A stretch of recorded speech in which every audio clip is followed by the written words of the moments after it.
흔히 절망의 노래라고 알려진 시편이 있죠. 바로 시편 43편인데요.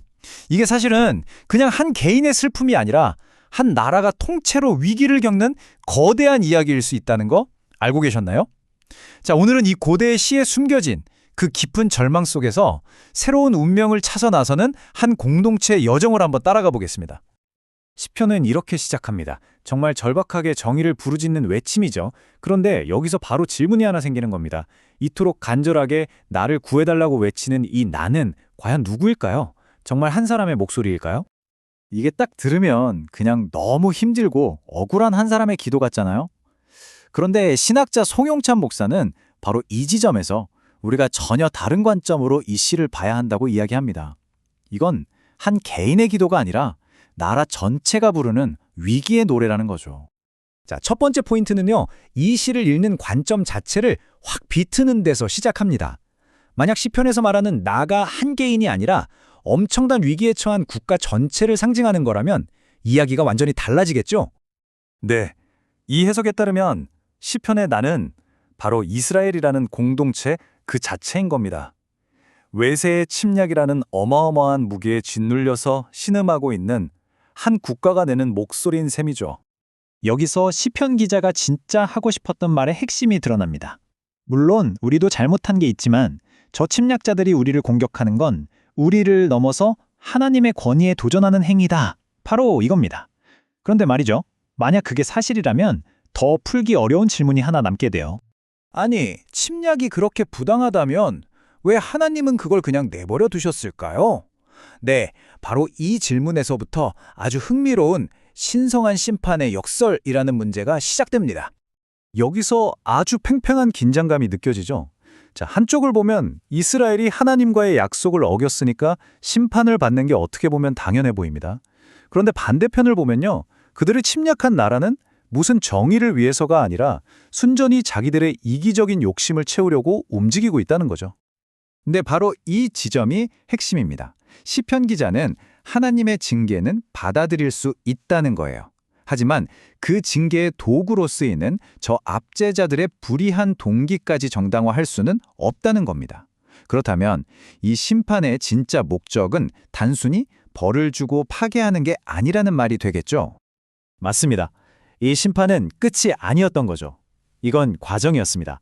이 끔찍한 고통 속에는 사실 모든 걸 바꿀 수 있는 어떤 숨겨진 목적이 담겨 있었던 겁니다.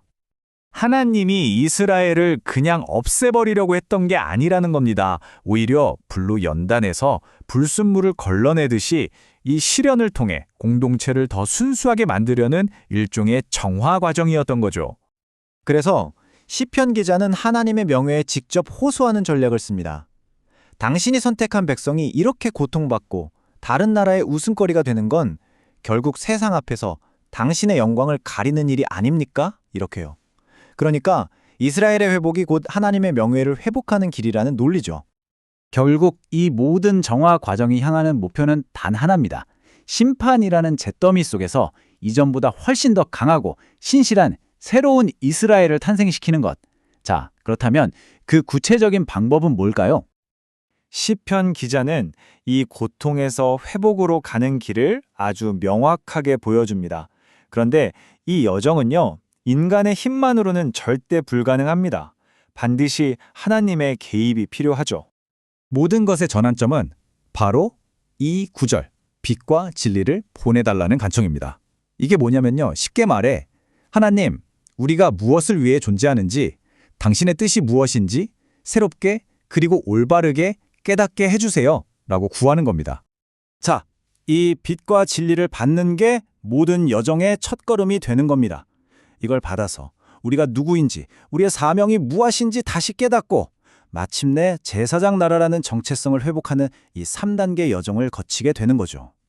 여러분, 이건 그냥 조금 고쳐 쓰는 수준이 아니에요.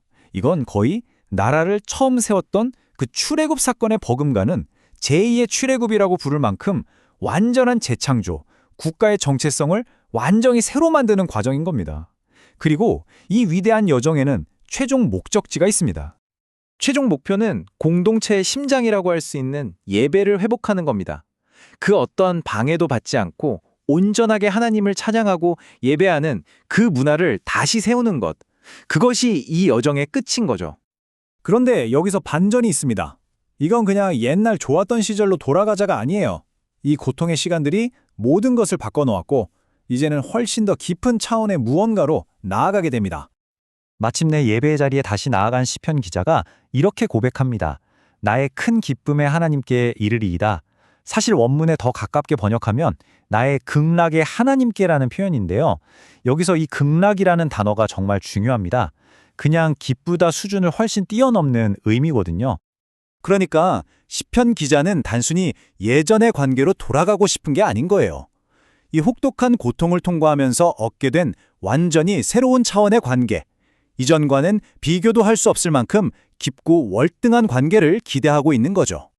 바로 여기서 우리는 아주 중요한 통찰을 얻게 됩니다. 어쩌면 그 고난은 필요하기였을지도 모른다는 사실 말이죠. 과거에 얕고 어쩌면 잘못됐을지도 모르는 믿음을 전부 벗겨내고 하나님에 대해 더 정직하고 깊이 이해하게 만드는 꼭 필요한 과정이었던 셈입니다. 그래서 이 시편은 오늘 우리에게 이런 질문을 던집니다. 어떻게 인생의 가장 끔찍한 위기가 역설적이게도 한 공동체를 가장 위대하게 변화시키는 전환점이 될 수 있을까요? 절망의 노래가 어떻게 새로운 운명의 서곡이 될 수 있었는지 한 번쯤 깊이 생각해 볼 만한 질문인 것 같습니다.